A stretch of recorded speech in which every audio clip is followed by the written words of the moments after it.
कानपुर जो भी गंगा नदी किनारे है, इतनी इंडस्ट्रीज है और कचरा निकाल के गंगा नदी में फेंक देते हैं। लेकिन इंडस्ट्रीज वाले सब क्या है, उनको वाटर ट्रीटमेंट प्लांट बैठाना है। अब water treatment plant 10 crore 5 crore का आएगा, 20 करोड़ का, तो वो क्या करते हैं, सरकारी अधिकारियों को 1 करोड़ रिश्वत दे देते हैं। वो लिख देता है कि इनके पास वाटर ट्रीटमेंट प्लांट है, जबकि नहीं है। सारा कचरा कहाँ गया? नदियों में। बट हम लोग क्या करते हैं पता है, पहले खुद नदी गंदा करते हैं, अब फिर हम लोग उसको खोज खोज साफ करते हैं। दौरा साफ करेंगे ना, नदी रूप हम थोड़ा साफ करेंगे। लॉकडाउन में नदियां साफ हो गई थी, जो ये बताती है कि एक्चुअल में भारत में नदियों को साफ करने के बजाय नदियों को गंदा करने से कैसे रोका जाए।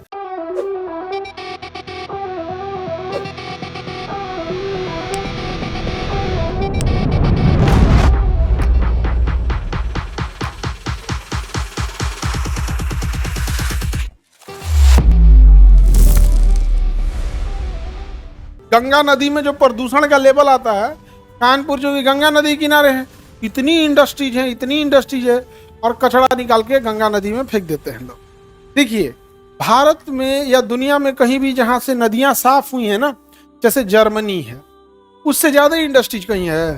जर्मनी बहुत ज्यादा इंडस्ट्रियलाइज है, बहुत ज्यादा। अब साबरमती नदी देख लीजिए गुजरात की। तो जो भी नदियां हैं जब साफ हो रही हैं, तो इसमें सबसे गलत चीज क्या है कि आप बताइए, आपके जेब से वो सिक्का निकाल के नदी में फेंक दे, उसका कहें कि सिक्का खोजो, कितना मुश्किल होगा। जेब में है तो सड़क पे फेंक देंगे तो आसानी से निकाल लेंगे।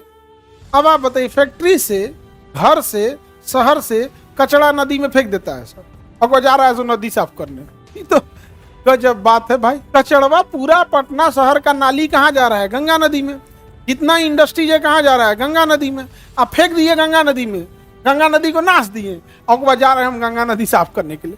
भाई, आप जो शहर बसे हैं किसी नदियों के किनारे, उनके नालों को एक बड़े नाला के रास्ते ट्रीटमेंट प्लांट में लाइए, और उसमें क्लोरीन और बैक्टीरिया जो मारने वाला चीज है, जो सॉलिड कचरा है, पहले जाली लगा लीजिए, सॉलिड कचरा निकल जाए, प्लास्टिक वगैरह ये सब चीज निकल जाए, बोतल प्लास्टिक सॉलिड कचरा, तो उसमें मेहनतें नहीं है, बस जाली लगा लेना है, काम खत्म हो जाएगा। तो इसका केमिकल लगा के वहां भेज दीजिए। बट हम लोग क्या करते हैं पता है, पहले खुद नदी गंदा करते हैं। हम ही लोग हैं जो नदी को गंदा किए हैं, अब फिर हम लोग उसको खोज खोज साफ करते हैं। दौरा साफ करेंगे ना, नदी रूप हम थोड़ा साफ करेंगे। लॉकडाउन में नदियां साफ हो गई थी, जो ये बताती है कि एक्चुअल में भारत में नदियों को साफ करने के बजाय नदियों को गंदा करने से कैसे रोका जाए। नदी में जितनी गंदगी है 1 हफ्ता में बह के खत्म हो जाएगा। लेकिन इंडस्ट्रीज वाले सब क्या है, उनको वाटर ट्रीटमेंट प्लांट बैठाना है। अब water treatment plant 10 crore 5 crore का आएगा, 20 करोड़ का, तो वो क्या करते हैं, सरकारी अधिकारियों को 1 करोड़ रिश्वत दे देते हैं। वो लिख देता है कि इनके पास वाटर ट्रीटमेंट प्लांट है, जबकि नहीं है।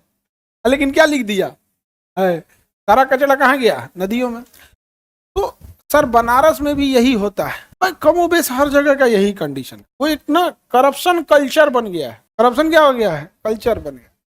तो ऐसे तो कभी तो नदियां नहीं साफ हो पाई। कभी हो पाएगा? नहीं हो पाएगा। आप ही अपने घर में कचरा एक डस्टबिन में डालते होंगे। अगर गांव का घर है जहां डस्टबिन नहीं है ना, तो वहां एक कोना फिक्स है कि ये कोना में कचरा पी जाता है। एक काम कीजिए, वो सब छीट दीजिए, डस्टबिन ले घर छीट दीजिए, बेडरूम से लेके चार कोई घर साफ करेंगे तो हो गया। नदी में हम लोग क्या कर रहे हैं, वही कर रहे हैं। जबकि गंगा नदी में बैक्टीरियोफेज नामक वायरस पाया जाता है, जो दूसरे बैक्टीरिया को क्या करता है, खा जाता है। बैक्टीरियोफेज पाया जाता है, जो दूसरे बैक्टीरिया को क्या करता है, खा जाता है। तो गंगा नदी में स्वयं की हीलिंग प्रोसेस है, वो तो ज्यादा बेटर है। समझ में आ रहा है?